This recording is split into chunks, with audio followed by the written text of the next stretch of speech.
My life's kinda been like a whirlwind tour of the world's kitchen, only with more passport stamps and less sanity.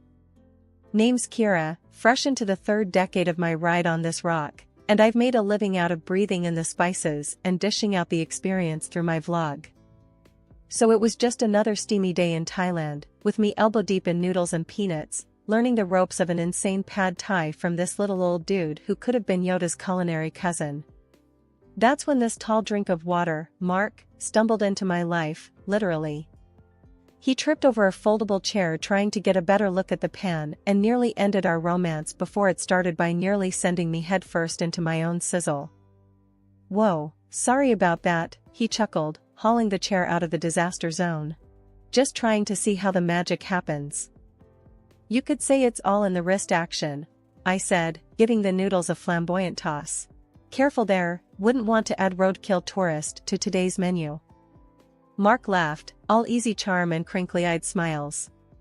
Mark, he said, extending a hand once he was sure it was safe.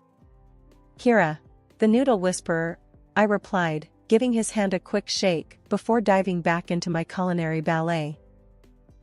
And there it was. We clicked quicker than a camera shutter.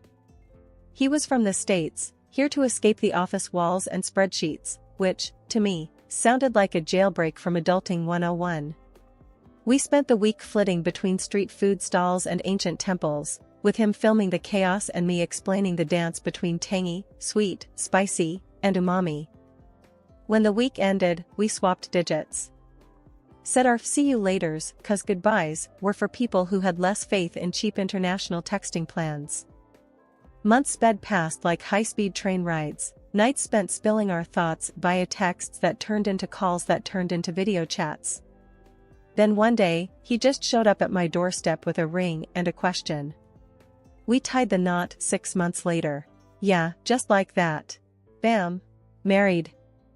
Things took a nosedive after a while.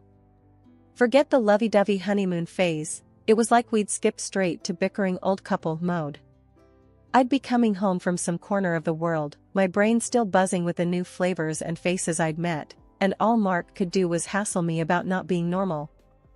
You know what a normal wife does, Kira? That's how he'd start, every single time.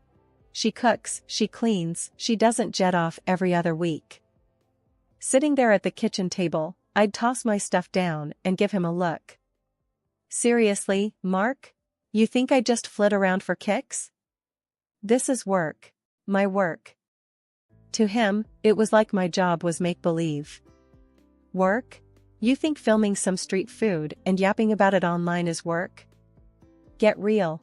Get a proper job. Each word stung. It pays, doesn't it? I'd shoot back. But that was never enough. Once, I was up against a deadline, videos needed cutting, articles needed writing, and guess what? Mark barged into the office and dropped a bomb. The house is a mess, Kira. When you gonna clean up? I couldn't believe my ears. You've got hands, Mark. Use 'em. Defying him only cranked his gears worse. What, and let you loaf around editing videos all day?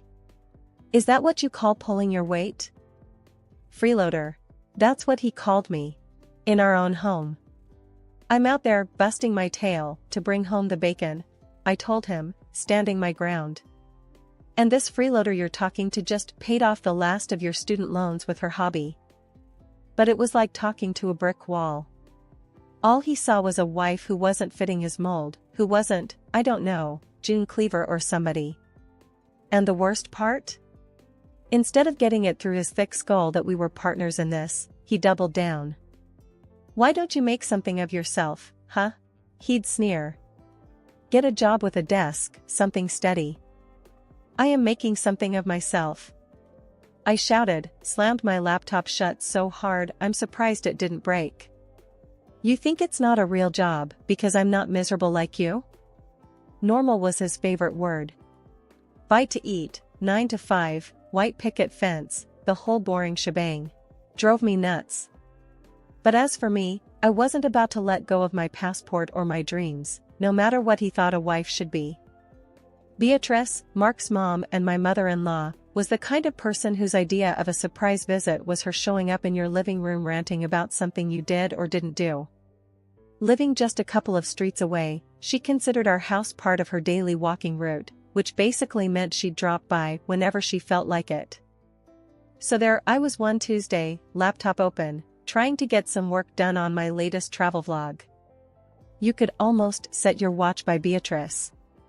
Sure enough, like clockwork, the front door swings open, it's never locked for Beatrice, and there she was.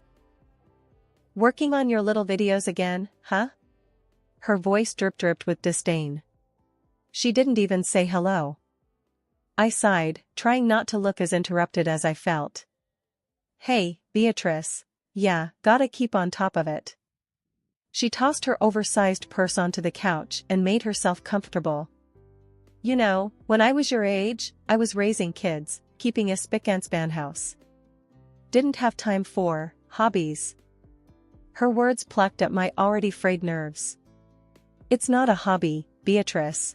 This is my job." Beatrice snorted as she peered over her glasses, which she only wore to make a point. "Call it what you want. When's the last time you cooked your husband a proper dinner? Or are you too busy working on these little trip films?" I bristled. She knew how to hit where it hurt. "Mark eats just fine. I don't hear him complaining." "Oh, he complains, all right. Just not to you." She smirked and picked at a non-existent speck of dust on her trousers. I wanted to scream. Instead, I shut my laptop, a little too hard, and stood up. "I'm right here, Beatrice. And I'm working. Bringing in money. Isn't that important too?" She huffed, getting up. "Well, if you won't listen to me, maybe you'll listen to the pastor. We're having dinner tonight, and he'll set you straight." I was dumbfounded. "Dinner? Tonight? Beatrice, I have deadlines." "Not anymore. You can put off your deadlines to save your marriage. I've seen the signs, Kira. It's now or never." Fuming, I barely managed to keep a civil tone. "Fine. But this is our life, not just mine or Mark's. Don't you forget that." Beatrice smirked, triumphant. "We'll see," she said, and plucked her purse up again. 6 o'clock. And wear something nice for a change. After the door clicked shut, the silence thudded in my ears like the after-ringing of a bell. So much for a quiet workday at home. Now I had to deal with a dinner ambush and a pastor mediating my marriage? Great, just great. Cooking had always been my kind of therapy, mixing flavors like I mixed colors on a canvas. But here came Beatrice, marching into my sanctuary like she owned the place, ready to burn it down with a single glance. That Thursday, I was in the zone, chopping vegetables for a stir-fry, another recipe I'd picked up from my travels. The door flew open and Beatrice waltzed in, all frowns and scowls. "What's that smell?" was the greeting I got. No hello, as usual. I kept the irritation out of my voice, doing my best to stay polite. "Stir-fry. It's a recipe from Thailand," I replied, hoping she'd just sit down and maybe, just maybe, keep her opinions to herself for once. But no dice. "Can't you make anything normal? Real food?" Beatrice scoffed, planting her hands on her hips. I could feel the anger bunched up at the base of my throat, but I swallowed it down, trying to preserve some peace. "I just thought we'd try something new," I said. Mark poked at the food with a fork like he was testing if a piece of roadkill was ready to be scraped off the pavement. "New? I've seen better-looking garbage." "You tell her, Mark," Beatrice egged him on, her arms crossed over her chest. "Yeah, Kira, stick to what you know, which isn't much," he chuckled. His mom laughed along, slapping him playfully on the arm. I felt my cheeks burning up. This was too much, even for me. But before I could come up with anything to say, Beatrice grabbed the skillet from the stove. "Don't waste our time with this garbage," she hurled the contents of the skillet into the trash can. The room fell silent except for the hiss of leftover heat on the empty pan. I stood there, frozen, trying to wrap my head around the fact that the meal I had spent the last hour preparing was now mixed in with coffee grounds and eggshells. My effort to please, to do something different, felt foolish now. I looked at the trash, and I could feel every cruel word and snide remark they ever threw at me sticking to my skin. I couldn't even be mad anymore, it felt pointless. I started to clean up, my movements automatic. The kitchen felt colder now. I knew I should be angry, I should scream or cry or something to show them this wasn't okay. But instead, I just moved quietly, picking up the pieces of my failed attempt at dinner, at trying something, anything, to make this life I was living feel like it had a bit of me in it. The day had heated up more than the forecast said. It was Beatrice's birthday, and against my better judgment, I had gone and got her something special. Wrapped the gift myself, this mirror from Morocco, all hand-painted tiles and real craftsmanship. I thought she might appreciate something unique, something not from the department store clearance shelf. So what did you get her? Mark eyed me as he sprawled over the couch like some lazy cat. Something nice? I said, my hands tweaking the bow on the package, trying to smooth down my rising nerves. He chuckled. You're nice, and her nice ain't the same, Kira. We were in the dining room, this shrine to dark wood and silence, waiting for the queen herself to show up. I heard her before I saw her, that voice curdling the air. Mark, what's the hold-up? There's cake waiting. She swept in, her gaze fell on the gift, and she frowned. What's that? I handed over the package with a hopeful smile. Happy birthday, Beatrice. She looked at me like I was offering a dead rat. But she took it, shredded the paper, and held up the mirror. What in the world is this? I felt Mark's stare burning into my scalp. It's a mirror, handmade from Morocco. I thought it was beautiful, unique. Unique? She squawked, her face scrunching up. It's hideous. And before I could even blink, she slammed the thing onto the floor. Shattered glass skittered across the tiles like wicked ice. Mark didn't even flinch. Kira, what were you thinking? His voice was sharp enough to cut. I stared at the broken mirror, feeling something inside me splinter along with it. I'm sorry, I thought. She cut me off with a wave of her hand, turned to Mark. Tell your wife to stick to cash. Can't go wrong with money. I felt the shards of my patience giving away under my feet. I went to my purse, pulled out an envelope, last-minute insurance I knew I might need, and handed her 5 crisp $100 bills. Here, I said, trying to hide the trembling in my words. She snatched the cash hungrily. Well, that's more like it. Mark walked over, swept a piece of broken mirror with his shoe, looking at me like I was the mess he had to clean up. Next time, just ask me what to get her, he snapped. I dumped the shards into the bin, listening to them tinkle like a chandelier in a quake. A quieter, angrier part of me wished I could tell her exactly where she could stick her money, but instead, I quietly wrapped her cake slices, got through the day without another word.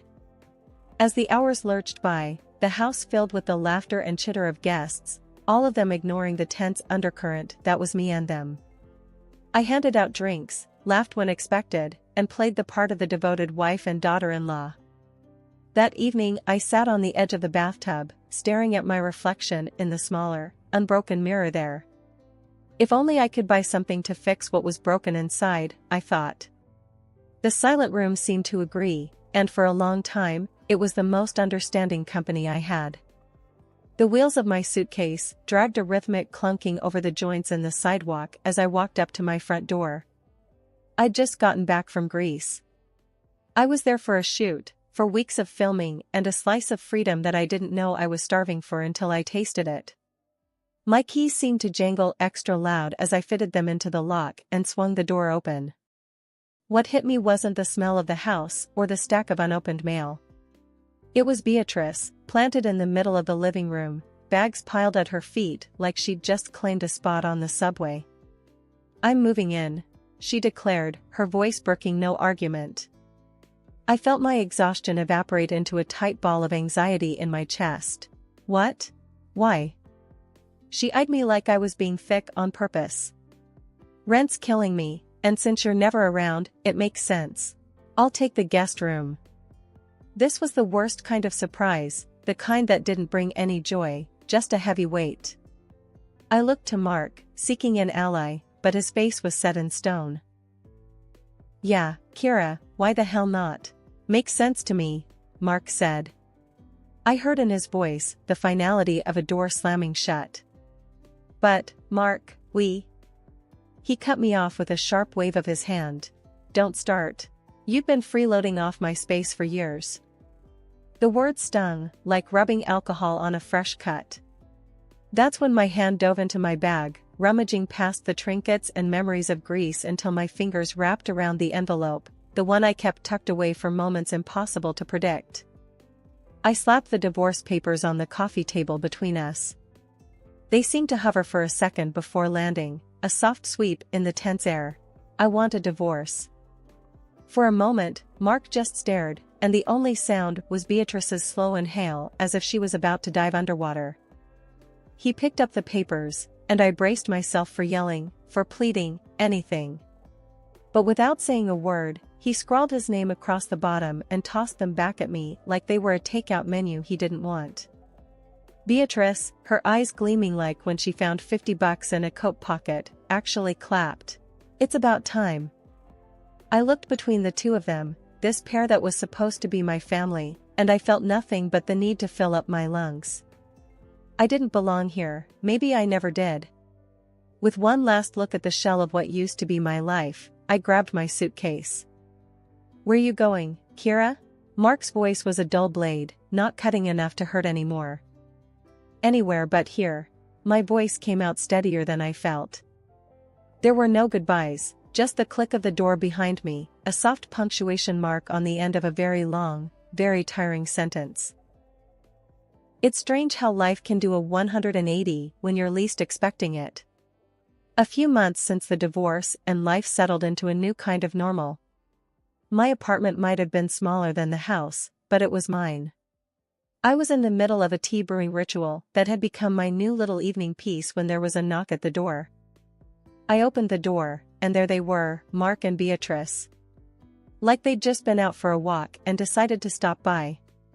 We saw your TV show, Mark said, shoving his hands into his pockets, a sheepish grin smeared across his face like a kid caught with his hand in the cookie jar. Beatrice just stood there, a forced smile stretching her lips tight. Yeah?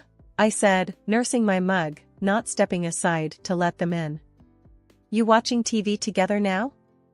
You're doing well, huh? Beatrice chimed in, peering over Mark's shoulder to get a look inside the apartment. I leaned against the door frame, taking a slow sip, feeling the heat of the tea and the situation. I suppose, I replied, the edge of a laugh bubbling beneath the surface. It wasn't just small talk they were after, I could smell it. These two never came without an agenda. Beatrice looked desperate, fidgeting with her purse strap, and Mark looked like he was about to try selling me a used car that was 2 steps away from the junkyard. They tried to butter me up with compliments, nodding at my tiny living room as if it was a palace, but I wasn't biting. Their tune changed rapidly when the buttering didn't work. Look, Kira. Mark's gaze darted around, avoiding mine. Things ain't been so great since you left. Financially, I mean. I raised an eyebrow. Is that right? And it's not just about money, Beatrice piped up. It's lonely. We miss you. I couldn't help it then, I laughed. It was dry and had the edge of years of bottled-up frustrations behind it. You miss me? Well, that's a neat trick. Mark's face flushed a shade of guilt so vivid I almost felt sorry for him. Almost. We just thought, maybe we could start over. I leaned closer, making sure they could see the lack of sympathy in my eyes. You thought wrong. I've moved on, and this? I paused, gesturing to the space between us with my mug. This is me being happy, without the drama, without the mess. You two were the best bad decision I ever walked away from. Beatrice's mouth snapped shut, her face folding into a scowl. Mark just stood there like I'd slapped him across the face. They didn't say anything more, they didn't have to. As they turned away, their shoulders slumped, the door closed with a soft click and I was alone again, my heart pounding a victory march. I turned, pressing my back against the door, sliding down till I was sitting with the mug held loosely in my grip, my laughter ringing out, clear and loud in the empty apartment. Turning the tables never felt so good. My life's totally flipped since the show took off. People can't seem to get enough of me eating my way through the most out-of-way places and bringing back killer recipes. I guess it's true what they say, everyone loves a good comeback story, and mine's being served up nice and spicy. As I sat scrolling through my socials, watching the follower count tick up like it's got somewhere to be, my doorbell rings. Who could that be? I haven't ordered takeout. Lo and behold, there they were again, Mark dragging his feet and Beatrice trying to straighten out her scowl like she's walking into church. Kira, you gotta listen. Mark gets down on his knees right in my hallway like he's about to propose again, which is funny in a sad sort of way. I'll do anything. I'll even clean the house, cook your meals. I crossed my arms, trying not to let my smirk show. Really? You cooking? That'd be the day. And Beatrice, oh, she's got this look like she just ate something sour. Kira, the show's great and all, but family's family. I let out a little chuckle. Oh, I know about family all right. And mine just got a whole lot bigger, a couple million online. They blinked at me, not quite getting it, so I spelled it out. My followers, Mark. They're my family now. And they seem to appreciate me a whole lot more. Beatrice piped up again, with her hands fidgeting like she's trying to pull words out of the air. Kira, we just didn't realize. I cut her off with a little wave of my hand. Save it. I've heard enough. Did I ever tell you about that mirror from Morocco, Beatrice, the one I gave you for your birthday? They both looked at me, puzzled, like two kids who can't remember if they fed the dog. You broke it, threw it on the floor, I reminded her. Beatrice's face fell. Oh, that old thing? I nodded, casual-like. Worth thousands, that old thing. But you wouldn't know value if it bit you in the butt. I swear, you could almost see the cogs turning in their heads as they put two and two together, finally understanding the score. Mark found his feet again, stammering, but we didn't know. Kira, please. I raised a hand to stop him. I've always had money, even when you thought I was down and out. And now, my little TV venture's making sure I've got more than I know what to do with. Mark looked like he was about to pass out, and Beatrice, she was muttering under her breath, something about not knowing. I walked to the door, opened it wide, and stood there. Here's how it's going to be. You two will turn around, walk out of my life, and never come back. I don't need your drama, I've got my own show for that. They didn't move, just stood there gobsmacked. So, I made it real simple for them. Out. Now. And don't bother me again. I got recipes to try and places to see, and none of them include you. Shutting the door behind them, I felt the weight of the world lift off my shoulders. I went back to my kitchen, to my little empire of spices and sauces, to the future I was cooking up one dish at a time. I wasn't really mad, just done. Done with their begging, done with their games, done with anything that didn't smell like success. Or my next big meal. It felt good. No, it felt great. I glanced at my phone again, another 100 followers since I last checked. Yeah, I think I'll be alright. No need to look back when the future's this flavorful.